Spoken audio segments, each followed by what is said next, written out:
శ్రీ విద్యా గణపతయ నమః, శ్రీమాత్రే నమః, శ్రీ ఉమామహేశ్వర పరబ్రహ్మణే నమః. ముందుగా పిఠాపురం గురూజీ యూట్యూబ్ ఛానల్ ప్రేక్షక మహాశైలకు నమస్కారం. ముందుగా ప్రతి ఒక్కరికి కూడా మేడే శుభాకాంక్షలను తెలియజేస్తూ, ప్రధానంగా నా మీద మీకు ఉండేటటువంటి అభిమానాన్ని కామెంటర్ల రూపంగాను, అలాగే ప్రత్యేకంగా ఫోన్ల ద్వారాను మీ అభిమానాన్ని తెలియజేసినందుకు, నాకు పరిపూర్తిగా సహకారాన్ని అందిస్తున్నందుకు ముందుగా అందరి ప్రేక్షకులకి కూడా చాలా కృతజ్ఞతలు, నమస్కారాలు తెలియజేసుకుంటూ, ఈ మేడే దగ్గర నుంచి మీకు దిన ఫలితాలను అలాగే మాస ఫలితాలను ఇచ్చేటటువంటి ప్రయత్నం చేస్తాను అని, అలాగే మరొక ప్రయత్నం ఏంటయ్యా అంటే, ప్రతి శుక్రవారం రోజున సాయంత్రం 5 గంటల నుంచి 6 గంటల మధ్యలో ప్రత్యక్ష ప్రసారంగా లైవ్ ద్వారా మీ అందరికీ అందుబాటులో ఉండేటటువంటి ప్రయత్నం చేస్తాను అని, ఆ విషయాన్ని చాలా ఆనందంగా మీ అందరికీ తెలియజేస్తూ, పని చేయడమే మహత్తరమైనటువంటి గౌరవము, పని చేసేటటువంటి వారికి హక్కులను పరిరక్షించడము అనేటటువంటి ధ్యేయంగా చేసుకున్నటువంటి అనేక విధానాల్లో ప్రధానంగా చెప్పుకోవాల్సి వస్తే, పని చేసేటటువంటి వారి హక్కులు పరిరక్షించడం అనేటటువంటి మానవతా ధర్మం ఆధారంగా ఏర్పడినటువంటి మేడేను పురస్కరించుకొని ప్రతి ఒక్కరికి ముందుగా మేడే శుభాకాంక్షలను తెలియజేస్తూ, ఈ నవగ్రహ అనుగ్రహం పరిపూర్తిగా మీ అందరికీ ఉండాలి అని మనస్ఫూర్తిగా కోరుకుంటూ మే నెల మాస ఫలితాలను ప్రారంభిస్తున్నాను. ఈ మాసంలో గ్రహస్థితిని పరిశీలించినట్లయితే, రవి యొక్క సంచారం 13వ తేదీ వరకు కూడా మేషరాశిలోను, 14వ తేదీ నుంచి వృషభ రాశిలోను, కుజుని యొక్క సంచారం కర్కాటక రాశిలోను, బుధుని యొక్క సంచారం 5వ తేదీ వరకు కూడా మీనరాశిలోను, 6వ తేదీ నుంచి మేషరాశిలోకి, అలాగే 22వ తేదీ నుంచి వృషభ రాశిలోకి మార్పు చేరడం, ఇంకా గురువు యొక్క సంచారం చూసుకున్నట్లయితే 8వ తేదీ వరకు కూడా వృషభ రాశిలోను, 9వ తేదీ నుంచి మిథున రాశిలోకి గురుడు యొక్క సంచారం మారడం, శుక్రుడు మీనరాశిలోనే స్థిరంగా ఉండడం, శని యొక్క సంచారం మీనరాశిలోనే ఉండడం, అలాగే రాహువు యొక్క సంచారం 15వ తేదీ వరకు కూడా మీనరాశిలోను, 16వ తేదీ నుంచి కుంభరాశిలోకి మారడం, కేతువు యొక్క సంచారం 15వ తేదీ వరకు కన్యారాశి యందు, ఇక 16వ తేదీ నుంచి సింహరాశిలోకి ప్రవేశించడం అనేటటువంటివి జరుగుతున్నాయి. ప్రధానంగా ఈ 8 గ్రహాలను సంచారాన్ని ఆధారం చేసుకుని మాస ఫలితాలు, సంవత్సర ఫలితాలు 3 గ్రహాలని ఆధారం చేసుకుని 4 గ్రహాలని చెప్పేటటువంటి పరిపాటి ఉంది కనుక, ఈ గ్రహ సంచారం అనేటటువంటిది ముందుగా తెలియజేయడం జరిగింది. ఈ నెల గ్రహస్థితి ఆధారంగా మే నెల మీన రాశి వారి యొక్క గ్రహగతులను అనుసరించి గోచార ఫలితాలు ఏ విధంగా ఉన్నాయో తెలుసుకునే ప్రయత్నం చేద్దాం. ఈ మీనరాశిలోకి పూర్వాభాద్ర నక్షత్రం 4వ పాదం వారు, ఉత్తరాభాద్ర నక్షత్రం 1, 2, 3, 4 పాదాల వారు, రేవతి నక్షత్రం 1, 2, 3, 4 పాదాల వారు ఈ మీన రాశిలోకి వస్తారు. ప్రధానంగా ఈ మాసంలో వ్యక్తిగతంగా వ్యక్తిత్వ విధానాల్లో మార్పులు అనేటటువంటివి కలుగుతాయి. ఆర్థిక విషయాలు అనేటటువంటివి మిశ్రమమైనటువంటి ఫలితాలు మాత్రమే కనిపిస్తున్నాయి. అలాగే మీకు మీరుగా ఒక్కసారి 1కి 10 సార్లు మీ ఆత్మ పరిశీలన అనేటటువంటిది చేసుకునేటటువంటి అవకాశాలు ఎక్కువగా కనిపిస్తాయి. ఆరోగ్యపరమైనటువంటి విషయం నిమిత్తంగా చాలా శ్రద్ధ తీసుకోవాలి అనేటటువంటిది ప్రధానంగా చెప్పుకోవాల్సినటువంటి మాట. రాహు కేతువు యొక్క మార్పుల వలన అంతర్గతంగా కూడా మార్పులు వచ్చేటటువంటి అవకాశాలు కనిపిస్తున్నాయి. ఆధ్యాత్మికత అనేటటువంటిది బలపడేటటువంటి సూచనలు కనిపిస్తున్నాయి. ప్రధానంగా ఇంకా వ్యక్తిగత గ్రహ గతులను అనుసరించి చూసినట్లయితే 13వ తేదీ దగ్గర నుంచి మేషరాశిలోకి ద్వితీయ స్థానంలోకి ఈ యొక్క రవి యొక్క సంచారం ఉండడం వలన మీ మాట వలన లాభదాయకమైనటువంటి స్థితి, మీకు ఆర్థికంగా అభివృద్ధి, అన్ని విధాల అనుకూలత ఏర్పడినప్పటికీ అనుకోని విధానాల్లో మీరు దాచుకున్నటువంటి ధనాన్ని కూడా ఖర్చు పెట్టవలసినటువంటి పరిస్థితి అధికంగా ఏర్పడుతోంది.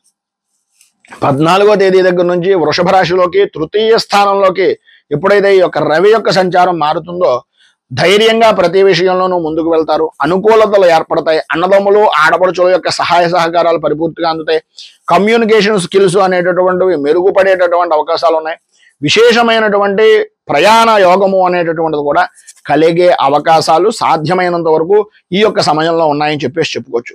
అయితే కుజుడు యొక్క సంచారం 5వ స్థానంలో కర్కాటకంలో ఉండడం వలన సంతానపరమైనటువంటి విషయాల నిమిత్తంగా కొద్దిగా ఇబ్బందికరమైనటువంటి పరిస్థితులు, కుటుంబంలో ఆందోళన కలిగించేటటువంటి విధానంలో ఉండడం, బాగా సంతానపరమైనటువంటి విషయం నిమిత్తంగా ఇబ్బందికరమైనటువంటి కొన్ని వినకూడనటువంటి మాటలు, భరించలేనటువంటి బాధను అనుభవించవలసినటువంటి పరిస్థితి ఏర్పడుతుంది. ప్రేమ సంబంధాల విషయం నిమిత్తంగా జీవితంలో అధికమైనటువంటి ప్రభావం చూపించేటటువంటి అవకాశాలు ఉన్నాయి.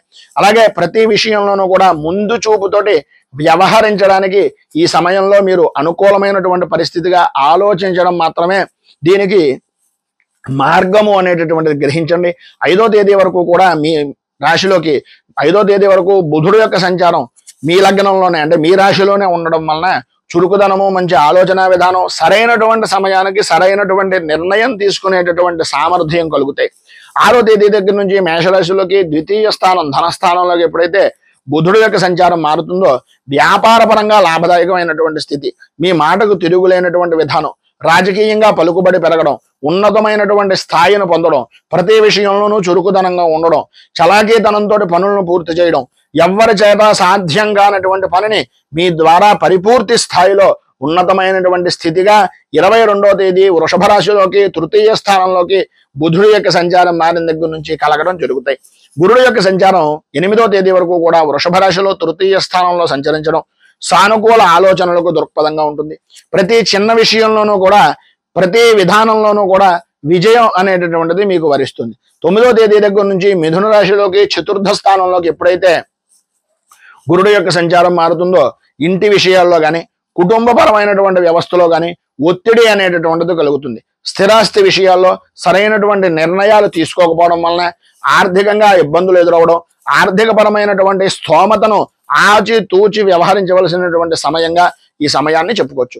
ప్రధానంగా శుక్ర శని రాహువుల యొక్క సంచారం మీ రాశిలోనే ఉండడం వలన, మీనంలోనే ఉండడం వలన 15వ తేదీ వరకు ఈ ప్రభావం వలన ఈ 3 గ్రహాల యొక్క పరిస్థితి వలన మీ వ్యక్తిత్వానికి, మీ వ్యక్తిత్వ బలాన్ని పెంపొందించుకోవడానికి కొంత గందరగోళమైనటువంటి పరిస్థితి, మానసిక ఒత్తిడిని గురి కావలసినటువంటి పరిస్థితి ఏర్పడుతుంది. శుక్రుడు యొక్క సంచారం వలన కొంత అనుకూలమైనటువంటి పరిస్థితి, ఆకర్షణ, అనుకూలత ఏర్పడినప్పటికీ, స్త్రీ మూలకంగా యోగం కలిగినప్పటికీ శని యొక్క సంచారం వలన బాధ్యత అనేటటువంటిది ప్రతి దాంట్లోనూ సూచిస్తూ ఉంటుంది. ఇక రాహు యొక్క ప్రభావం కుంభరాశిలో 16వ తేదీ దగ్గర నుంచి వ్యయస్థానంలోకి మారిన తర్వాత అంతర్ముఖంగా ప్రయాణం, అన్వేషణ, శారీరకంగా మానసికంగా విశ్రాంతికి అనుకూలమైనటువంటి సమయం ఏంటి అనేటటువంటి ఆలోచన దృక్పథంతో ముందుకు వెళ్తారు. అలాగే కేతువు యొక్క సంచారం కూడా సింహరాశిలో 6వ స్థానంలో సంచరించడం వలన శత్రువులపై విజయం, కోర్టులో అనుకూలత ఏర్పడడం, పోటీ పరీక్షల్లో విజయాన్ని సాధించడం, వృత్తి ఉద్యోగపరమైనటువంటి విషయాల్లో ఉన్నతమైనటువంటి స్థాయిని పొందడం, ఉద్యోగంలో మంచి గౌరవ యోగాన్ని పొందేటటువంటి అవకాశాలు ఉండడం జరుగుతాయి. ప్రత్యేకంగా 9వ తేదీ తర్వాత గురుడులో వచ్చేటటువంటి మార్పుల వలన ఇంటి సమస్యలు, తల్లిదండ్రులతో సంబంధ బాంధవ్యాల విషయాల నిమిత్తంగా కొద్దిగా ఆచి తూచి వ్యవహరించండి. ఆర్థిక పరమైనటువంటి స్థితి ఉండేందుకు ఖర్చులను నియంత్రించుకునేటటువంటి విధానంలో ఉండండి. ప్రధానంగా భగవదారాధన అనేటటువంటి విషయంలో ఎక్కువగా ఆలోచన దృక్పథంతో ఉండడం వల్ల చాలా విశేషమైనటువంటి శుభ ఫలితాలను మీరు పొందుతారు. అయితే ఇప్పుడు ఉండేటటువంటి పరిస్థితులను అధిగమించడానికి, అనుకూలమైనటువంటి పరిస్థితులు ఏర్పడడానికి, ఈశ్వరానుగ్రహాన్ని పొందడానికి ప్రతి మాస శివరాత్రి రోజు ఈశ్వరుడికి అభిషేకం, ప్రతి సోమవారం రోజున మీకు దగ్గరలో ఉండేటటువంటిది ఏదైనా వృద్ధాశ్రమంలో కానీ లేదా అనాథ శరణాలయంలో కానీ ఏదైనా సేవా కార్యక్రమాన్ని చేయించడం, ప్రధానంగా అన్నదానాది కార్యక్రమాలు చేసేటటువంటి ప్రదేశాల్లో సహాయ సహకారాలు అందించడం వలన చాలా విశేషమైనటువంటి శుభ ఫలితాలను మీరు పొందుతారు అని తెలియజేస్తూ ఈ వీడియోపై మీ అమూల్యమైనటువంటి స్పందనను కింద కామెంట్ రూపంలో తెలియజేయండి. ఈ వీడియో కనుక మీకు నచ్చినట్లయితే లైక్ చేయండి. 10 మందికి ఉపయోగపడుతుంది అనే అభిప్రాయం కనుక కలిగినట్లయితే సోషల్ మీడియా ద్వారా షేర్ చేయడానికి ప్రయత్నం చేయండి. ఇంకా మరిన్ని వివరాలు పొందడానికి మీ జన్మజాతకంలో ఉన్నటువంటి ఇతర గ్రహస్థితుల ప్రకారంగా ఇది మరింత విశేషమైనటువంటి విధంగా తెలుసుకునేటటువంటి ప్రయత్నానికి మీరు మీ వ్యక్తిగత జాతకాన్ని బట్టి మరింత ఖచ్చితమైనటువంటి ఫలితాలు తెలుసుకోగలరు అని, తెలుసుకోవాలి అనే జిజ్ఞాస కలిగినటువంటి వారు కింద స్క్రోల్ అవుతున్నటువంటి ఫోన్ నెంబర్కి ఫోన్ చేసి అపాయింట్మెంట్ తీసుకోగలరు అని తెలియజేస్తూ, ఈ మధ్యకాలంలో మొన్న జరిగినటువంటి దాడులకు నిరసనగా ప్రతి వారికి కూడా వారి యొక్క ఆత్మకు శాంతి చేకూరాలని మనస్ఫూర్తిగా కోరుకుంటూ, భారతదేశం నిరంతరం వృద్ధి చెందాలి అని, పరిపూర్తి ఆరోగ్యవంతమైనటువంటి జీవనం ప్రతివారు గడపాలి అని మనస్ఫూర్తిగా కోరుకుంటూ, రైతు బాగుండాలి, రాజ్యం బాగుండాలి, దేశం బాగుండాలి, జవాన్లు బాగుండాలి అని మనస్ఫూర్తిగా కోరుకుంటూ, స్వస్తి ప్రజాభ్య పరిపాలయంతాం న్యాయేన మార్గేణ మహీమహీషాః గోబ్రాహ్మణేభ్య శుభమస్తు నిత్యం. లోకాః సమస్తాః సుఖినో భవంతు, సర్వే జనాః సుఖినో భవంతు. స్వస్తి. మేము పెట్టే వీడియోలు ప్రతిరోజు మీరు పొందడానికి సబ్స్క్రైబ్ బటన్ను క్లిక్ చేయండి. అదేవిధంగా పక్కన ఉన్న బెల్ ఐకాన్ను క్లిక్ చేయడం ద్వారా మీరు నోటిఫికేషన్ కూడా పొందవచ్చు.